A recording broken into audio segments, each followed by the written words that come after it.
Welcome to Analyst Talk with Jason Elder. It's like coffee with an analyst, or it could be whiskey with an analyst reading a spreadsheet, linking crime events, identifying a series, and getting the latest scoop on association news and training. So please don't beat that analyst and join us as we define the law enforcement analysis profession one episode at a time. How we doing, analysts? Jason Elder here with another LEA podcast deep dive. And with me is another episode of Before You Leap. And as always, Randy Stickley. Randy, how we doing today? I am doing good, Jason. How about yourself, sir? I am doing well. What are we talking about today? I actually wanted to piggyback off of our last discussion and not to give too heavy of a rebrief on this, but our last discussion, we discussed how our critical thinking skills and how we think about things from our assessments and those standpoints have a level of confidence that we need to convey. Not necessarily just confidence in the assessment itself, but also how we navigate the workplace. How are you navigating yourself through your analytics shop or through your law enforcement, homeland security, military shop, whatever it may be that you're lending your analytic efforts to. And what made me think about this topic really interestingly was an article that I read, or a series of articles that I read about the American Bankers Association convention in New York here recently. So I know many folks were like, wait a minute, I'm tuning in for a deep dive on intelligence and crime analysts discussions. Why are we talking about bankers? But it's not necessarily the bankers themselves. It was one of the speakers. One of the kind of keynote speakers at the conference was retired U.S. military general Mark Milley. So if anybody isn't really in the know, General Milley had a really long, outstanding career with the U.S. Armed Forces and kind of capped off with being the chairman of the Joint Chiefs in his career. And one of the things that he was quoted as saying in the conversation piece came up regarding U.S. conflicts with China. And effectively, the quote was boiled down to that conflict with China, or military conflict with China, is possible and not probable. Now, if we were in a classroom situation, Jason, I would kind of look at everybody and go, okay, what's wrong with that statement? And inherently, there's discussion to be had about fear mongering, and this is not me taking a stance or anything, but that is a general pejorative view that whenever somebody who has moved on from a key national security or a key intelligence role has gone on and starts speaking at these conferences, that they propagate fear. But I don't think that's necessarily what the general was getting at. I believe, from my armchair kind of postulation, that the general was really trying to say the inverse statement there, that armed conflict with China is probable and not possible. Well, I'm sure there are folks that are going to hear me say that statement and go, well, aren't we just kind of nitpicking words and mincing words here? But it's important to understand that when we are articulating, and this goes way beyond just the quote from General Milley, it goes way into how we navigate our assessments and how we articulate the confidence in our assessments, right? So if you look at definitions, and this is where I'm going to kind of beat folks over the head with Merriam-Webster here, possibility and probability fall under this umbrella of potential. If you think about potential, potential is the ability for something to change or change over time.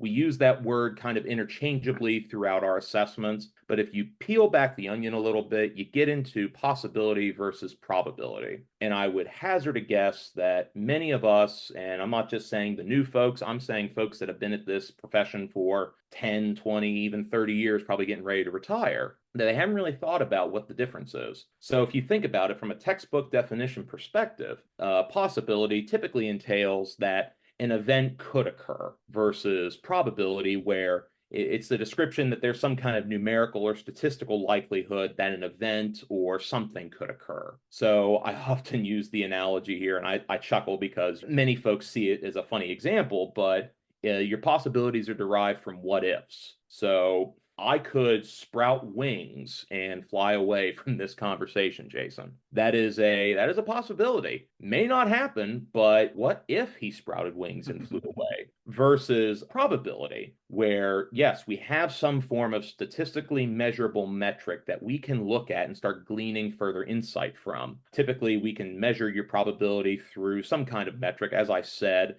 manpower, infrastructure, statecraft, you name it. Typically, when you think about it from the general's perspective, again, we're talking about military power, we're talking about resources, manpower, and etc. But this comes into a kind of a dovetail with what we talked about last time, in that if you're not necessarily lending that stringent critical thought that we've thought about, or talked about, I should say, you're probably going to conflate the two or interchangeably put the two into your assessment. And if you have someone like myself who, whenever you're reading an article or reading quotes or even reading a report that somebody has written, if something comes up where it should be probable versus possible and vice versa, it could overthrow the entire message of your assessment. If we say, for example, that fentanyl production has a possibility of tapering off in the next fiscal year. Well, okay, that's just as bad. I'm not going to say it's in the same camp as saying it's 100%, but it has just as much of a likelihood of that what if scenario of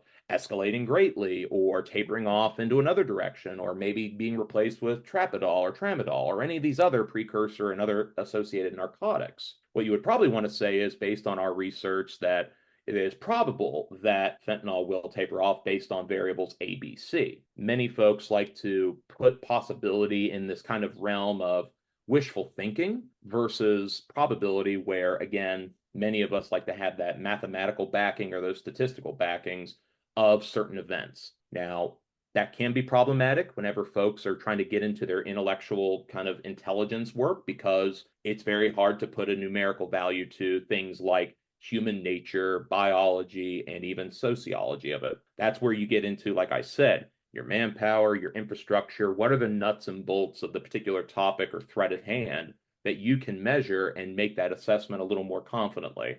And that's only done by utilizing stringent, logical, and analytic thought. It's funny, I when I hear you talking about probability, or it's improbable, or it is, I think of The Princess Bride, inconceivable. And it's like I don't think that word means what you think it means. I think everyone needs a Benzini sitting over their shoulder on inconceivable. Yeah. Back to the general, do you think he actually wasn't mistaken? Is it possible there that he actually wasn't mistaken, and that he doesn't actually think it is likely that there would be a threat? It's like anything, basically anything's possible, but when looking at the data, it's not very probable that there will be a conflict.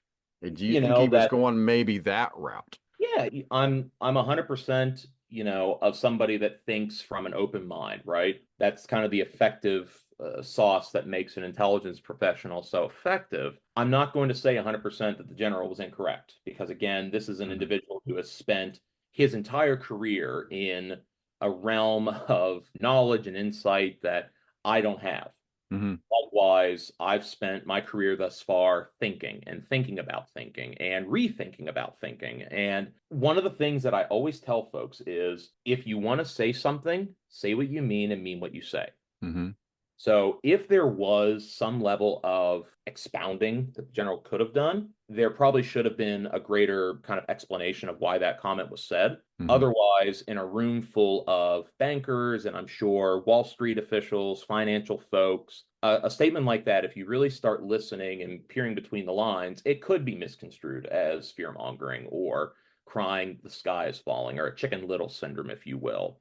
I almost wonder if it's the exact opposite, in that he wanted to reinsure investors that there's not really any fear, spend away, invest away. I'm almost wondering it's almost the opposite of fear mongering. You could have that. I mean, that's certainly the other side of the coin here, is that thinking about it from the kind of antithesis of my entire discussion, Hmm. red teaming, if you will. When we think about it from that aspect, yeah, absolutely. You want to make sure that capitalism persists, that the American economy thrives, that we want this great beast that we have. And I say that with the utmost sincerity, because I'm a firm proponent of capitalism in the United States.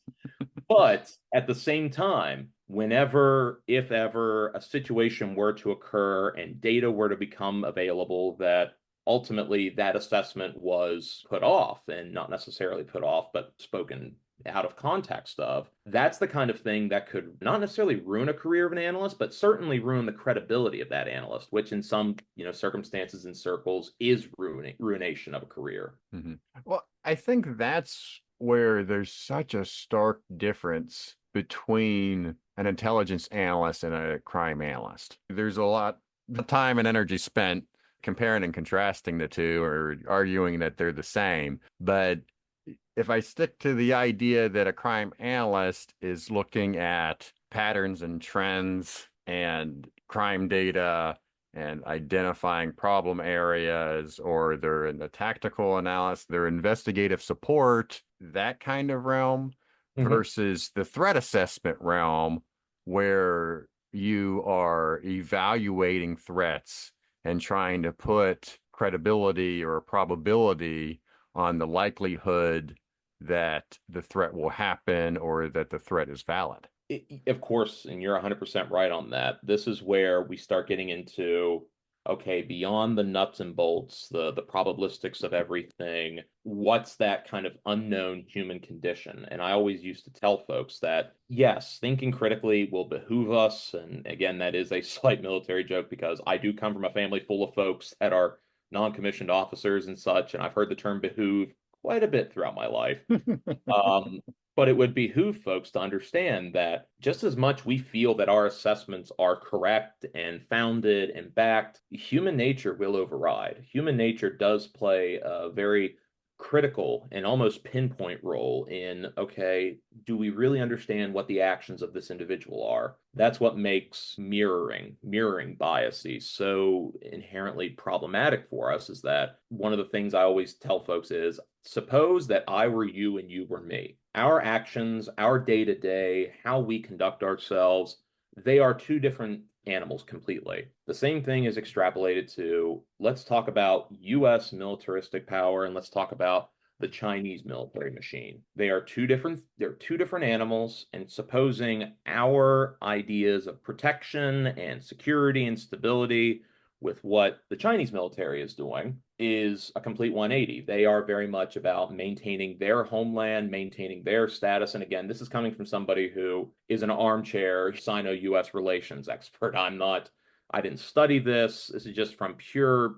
observation and study from the classroom back when I was in school. So you have that idea of, okay, we are the security and stability force. They very much want their homeland secure, but they also want territories that ultimately they feel are theirs. And that's inherently contrasting to what we do. So trying to suppose our ideals onto what they do, that's that mirroring bias. And ultimately, when we do that, while we feel it's right 100% of the time, there's still 100% of that possibility that we're incorrect. Mm-hmm. And that's where those massive intelligence failures come into play, or quite honestly, they couldn't be, or they could be lesser intelligence gaps if we didn't speak with them in such certainty, or we didn't start mincing those words and we used a little more criticality when we're trying to describe such complex situations. Yeah. Well, you mentioned having a career ruined. Yeah. I think this plays a big part into why analysts will stop short of conclusions and recommendations, right? They'll stick with the facts and they'll let the audience draw that conclusion or make that recommendation. And then they're in that safe zone where they're not sticking their neck out per se. They're just sticking with the facts. Yeah, and that's a luxury whenever you have someone who, and this is where I like to use this topic for this discussion, just because, yeah, it was a conversation at a conference. Mm-hmm. But if this were to be echoed in an assessment, let's say that conversation didn't happen at the conference and this was a conversation that was had in a briefing room, that analyst would be stringently asked questions upon, follow-ups, and maybe even a sit down with your immediate supervisor to say, what are you talking about? It's important to understand that distance has that luxury of just kind of being the armchair talking head. That is something to say that, quite honestly, I wouldn't have said it. That's one of those things without giving further explanation or even probably some deeper pontification on that person's part. It's probably a little more haphazard to say, not saying that it couldn't be found out. That's one of those things, again, if we can measure it, if we can find some type of metric to associate with it, your probability starts opening up. And this is coming from a guy who absolutely hated math when he was in school. When I was in high school, and I'm sure if any of the former math teachers I had, I'm so sorry I ever chuckled that I said I would never use this, because statistics, probability plays into a lot of facets of not only intelligence, but crime analysis as well. You know this just as well as I do. Mhm. So it's important to understand that nexus and how we can lend that further to ascertaining that objective truth, or the closest we can get to the point finale of that objective truth when we're postulating an assessment. It's funny that you talk about math. I Mhm. literally just got texted a math question yesterday from an analyst, and which was funny because, and I get scared anymore about math questions. I was like, oh, geez, I haven't really done true math. It seems like I haven't been in a math classroom in almost 30 years now. So it's like when I get some of these questions that are clearly like in the academic setting, I definitely am not as confident as what I used to be. But I was actually impressed that I actually knew the question without having to Google it. Hey man, So, no, how no about that? self-doubt here. Yeah, how about that? So, for those that are in a situation and maybe either need to be more confident or need to watch what they say, what is your advice? My advice is words do matter. Mm-hmm. And unless you have some level of attribution or quick draw sourcing that you can pull on that, I would be very hesitant to make such haphazard assessments or some type of postulation just based off the cuff kind of armchair assessment, Mm-hmm. so to speak. Yeah. It also reminds me too how words matter. Yeah. I remember being in a Comstat meeting in Baltimore, and the one major kept saying the results were significant. Hmm. And I know that major did not run any kind of statistical test on what he was saying. He was just meaning it as it was substantial. Right. But you use significance with a different crowd, an academic crowd, all their ears are going to perk up. Oh, Of God. like, well, you're going to get a bunch of questions as to what test did you run, or what was your sample size, and how did you come to this conclusion, right? So, whereas if it's an office, it was at a Comstat meeting where it just meant substantial, the majority of the room understood what the major was saying.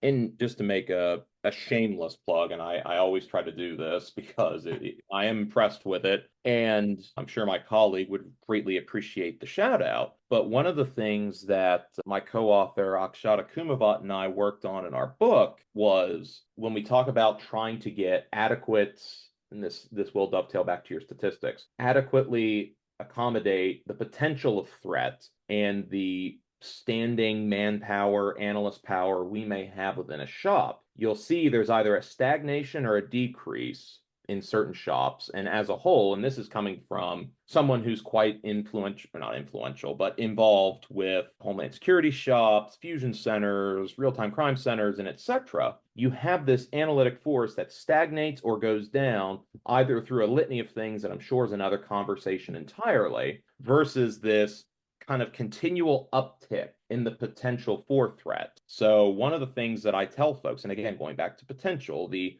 overall kind of ability to change or kind of go through a change, we actually worked on a formula that helps articulate what's the need. What is the statistical probability that we are able to capture everything or accommodate everything? And that is a pipe dream. You know that. You're an intelligence professional or an analytical professional. That's something that we necessarily can't do because ultimately the amount of workforce that we have is finite, but the potential for risks, for threats, for anything that challenges security and law enforcement, it's infinite. So it's important to understand what that baseline is and understand, okay, there is a probability for lack of success. I don't like to use the word failure because executives see that as a horrible connotation. But the idea that we will catch 100% of our threats 100% of the time isn't going to happen. So, what's the best mark that we have that can ultimately help us get closer to that point? And that goes into what we've been talking about this whole time, that potential, making sure that we understand it's an umbrella term, that it's that overall idea that we have the ability to change or a situation has the ability to change. And in that, we have our possibilities, any of those events that may or could occur versus our probability, which is what we're getting at here with that formula that we kind of generated, describing those numerical or statistical likelihoods that something may happen. Yeah. All right. Very good. If those that are listening to this, if they need to contact you, Randy, what's the best way to contact you? Best way to contact me, there is an email that I've been sharing with Jason that is Randall, Randall, .c as in cat, Stickley, Stickley, 2 lowercase i's at gmail.com. Or you can hit me up. I'm very active and like to engage folks on LinkedIn. I'm probably the only semi-balding, red-bearded that looks like me on LinkedIn, so I'm pretty easy to find. And we will have both of those links in the show notes. Randy, thank you as always. Until next time, think before you leap. Absolutely. Thank you, Jason. Thank you for making it to the end of another episode of Analyst Talk with Jason Elder. You can show your support by sharing this and other episodes found on our website at www.leapodcasts.com. If you have a topic you would like us to cover or have a suggestion for our next guest, please send us an email at leapodcasts@gmail.com. Till next time, analysts, keep talking.